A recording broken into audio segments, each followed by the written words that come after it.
So this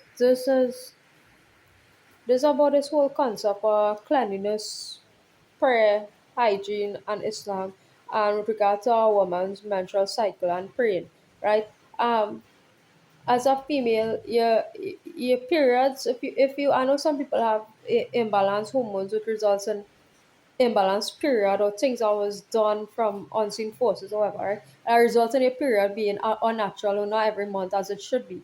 Right? I go into a large period that I've been going through a period that lately, right? But anyhow, right? This is about the whole concept of you being too unclean as a female, right? To one prayer to read the Quran, right? Allah doesn't prevent you from touching or reading the Quran if you're in a period, right? Your period, what your period is a natural cycle. It's supposed to be a natural cycle, right? A physically healthy person supposed to be seeing a period. They, I mean, and that like how in the past I would see my period throughout every month, except for periods of stress moving about, all these things, as in moving from place to place, that causes some anxiety or kind of dysfunction, right? And during those periods, you tend to miss your periods and stuff. And also, some people, because certain things, whether your diet, because of some stuff that was done to you, like the last 4 years, real heavy attacks have been conducted upon me, right, to de-help me from healthiness, actually, right, and cause my whole period to go into disarray, months I didn't see my periods and this kind of thing. But anyhow, the topic is your cleanliness in terms of touching the book, right? Your cleanliness, right, in terms of touching the book or reading the Quran, right? The Quran is purifies you with your own efforts, right? So you realize if you start to read the Quran, right, and even though you may be unclean, so to speak, this uncleanliness may be referred to as well. You're eating and drinking the wrong things, right? You're not supposed to be interacting with the Quran. But Allah says, hey, you don't have to stop all them things and then engage the Quran. You could engage the Quran, and in the process of engaging the Quran, you stop certain things, right?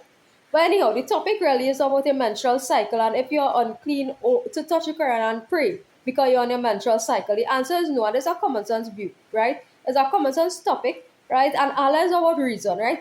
As a female, you've seen your periods, you're on your monthly cycle, right? It's a natural process, right? That don't make you unclean, that don't make you dirty. Right? It's something India battled with for the longest while as well. And Eastern countries on the whole is a concept that I don't know. These patriarchal religions tend to keep females in check, both, right? And I don't really like that, right? Because it's something that's a it's something that's just to control again, right? It's a controlling mechanism. You on your period. Your period is actually, and this is something I don't understand because your period is something that I mean, like everybody having children all the time. People seeing the periods right to their life. So I don't understand how people still is be using religion as a stumbling block, right? In terms of engaging that natural cycle and bringing it into and still using the religion, right, to control people in that way. That's a natural cycle, a natural life cycle, right?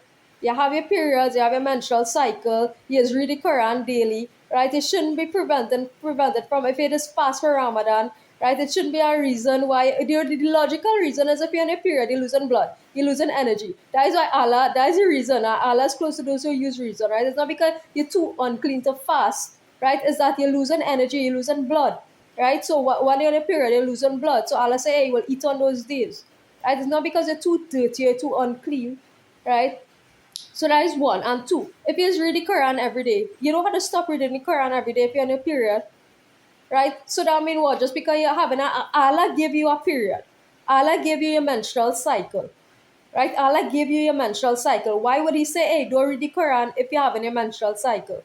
Why would He say Allah instruct you to pray, right? Why would He say, hey, well then during the menstruation you're not allowed to pray because you're too dirty, right? Allah would never tell you you're too dirty, right, to do something like that. Pray or read the Quran, right? Allah will never tell you that you're too dirty to pray or read the Quran. And people need to get a Trinity skull, right? Because people is be you all up in using religion to say what they want the religion to reflect. And I don't like that, right? Look, and nothing happened to me today. I get my period today after a long time, right? And nothing happened to me, right? The last time I get my period, so I was engaging with the Quran, and the previous time, right? and nothing like drastic happened to me because of that fact. And now when people say, "Oh, you lost your father," I don't believe in them shit, yo. Right? Hey, if I read the Quran and have my period, right? Are you really thinking that I like Allah take my father away from me for that? To each is his own deeds. To each is their own deeds, and not an atom weight of deeds per person will be left unaccounted for. Right? That is what people need to get through the thick skull. Right? I'm not going to. Allah is not going to take your parent away because hey, you're engaging the Quran on a period. Right? You're not going to encounter loss of wealth, right? Because you're reading the Quran. Once you're reading the Quran, right, you're doing the right thing already, right? So it don't matter if you're on a period or you're not on a period. The period is a natural. Allah is about nature too, right? So the period is a natural, like a monthly cycle, right? Well, it's supposed to be a natural a monthly cycle, right? In preparation for pregnancy and so on as females. Right? It's supposed to be a natural life cycle, right? A natural monthly cycle, right? So Allah would never say, hey, well, you're unclean, right? You're unclean if you're or you're too dirty to fast or you're too dirty for this or that, right? You don't fast when you're on a period, as I said, because you need to keep your energy a little bit up, and fasting already does drain you, right? I did it for a little period, it does drain you, right? During the day, right? It make no mistake about it, right? Especially if you're not accustomed to it, it does drain you. So if you have a period, there's additional energy coming out of you. Allah is saying to go ahead and eat, right? On those days, right? So that's the only reason. Other than that, I don't know what people is making a fuss about these things for, right? Is something that come out of tradition, right? The male tradition in religion of male dominance within religion, right? And trying to keep females basically in check where certain things concern,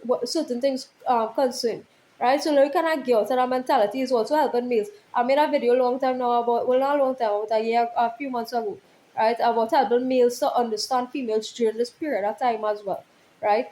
So let me get out of our mindset now, right? Of thinking that, oh, you can't engage with Quranic material or you can't listen to anybody teaching the Quran because you're too dirty, da, da, da, right? Once you're on your period, right? Good.